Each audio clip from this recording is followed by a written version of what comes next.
Welcome to another Google Classroom Techtorial. Today's video is all about viewing students and their progress in Google Classroom. This may be helpful, especially for teachers, as you can monitor the students' work to check whether they are progressing or not.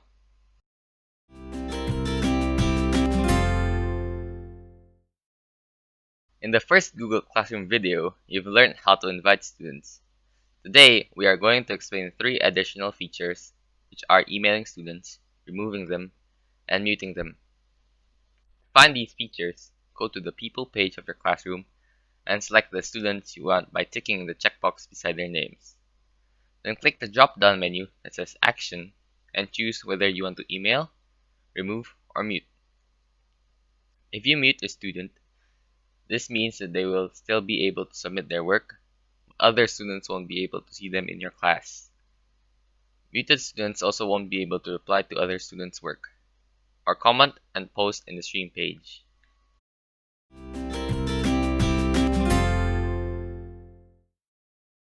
You can organize all your students in your classroom alphabetically based on their names in the People page.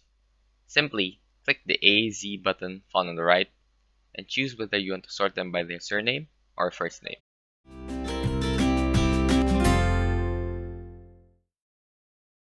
By clicking on the student's name in the People page, their individual profile will appear with every classwork such as assignments, quizzes, and many more that has been assigned to them.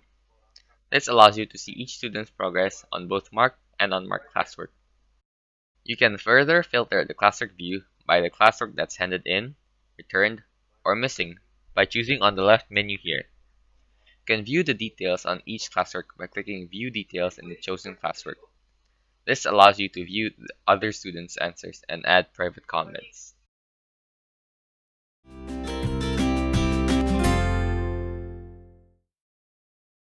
If you watched our 2 previous videos, you should already know how to post a classwork in Google Classroom. But what's a classwork when you can't view each student's progress? To view the progress of a classwork, select the classwork that has already been published in the classroom. It doesn't matter if you select it from the stream page or classwork page, as it will both bring you to the same student work page for the classwork. For this video, we'll show you how you check students' progress for assignments, but it works the same for all classworks. On the right side, you can see all the students' work with the files they've attached, even if they haven't submitted it yet. If you click on each category, it will simply filter out all the students based on whether they have handed in their assignment, whether they have yet to submit it, or whose assignments have been marked. You can also filter them by selecting from this drop-down menu here. You may notice that there's a folder icon beside the drop-down menu. If you click this folder icon, what it does is that it opens a Google Drive folder for the assignment. However, this will be discussed in another video. On the left side, you can also sort the students by the status of their assignment, their surname, or their first name. This will make it easier to find the students you're looking for and also rearranges the order of the students on the right side here. By selecting a student from the left side, you can add private comments, input points based on rubric, check whether it's marked or unmarked, and see the history of the assignment. The history of the assignment allows you to see how the grades for an assignment has changed and how many times the student has submitted work for an assignment. However, you can only see the history of an assignment for turned in and graded assignments. If you open the attachment they added, it will bring you to a new tab where you can see their individual work and edit it. You can also go to this page by clicking on the attachments on the right side. This is usually where teachers mark assignments for Google Docs files.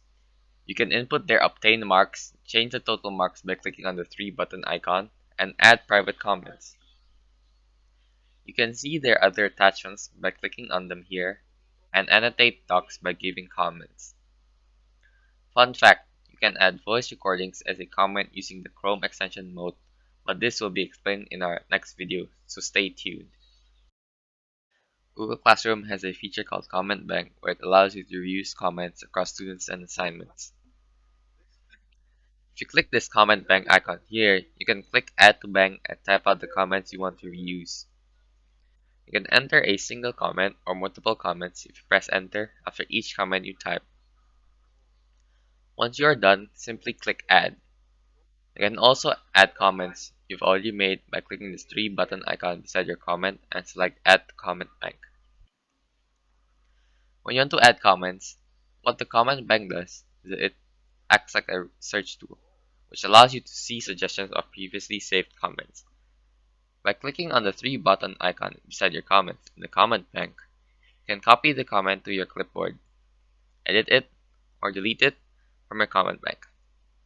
You can also search for a specific comment in your comment bank by simply clicking on this magnifying glass icon here and search the keywords.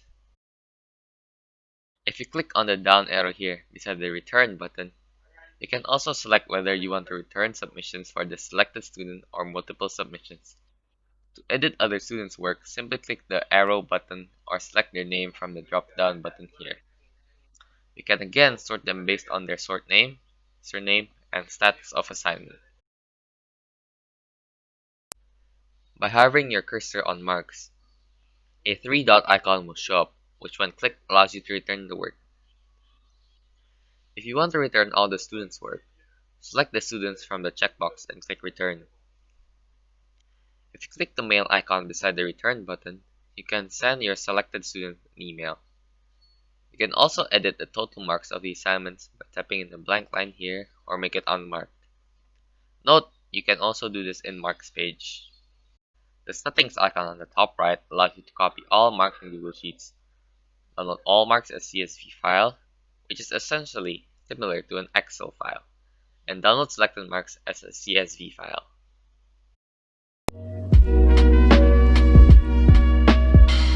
Thank you for watching. Hope you learn new features from this tutorial and stay tuned for the next tutorial about Google Class. Leave a like, subscribe, and turn on the notif bell. See you next time.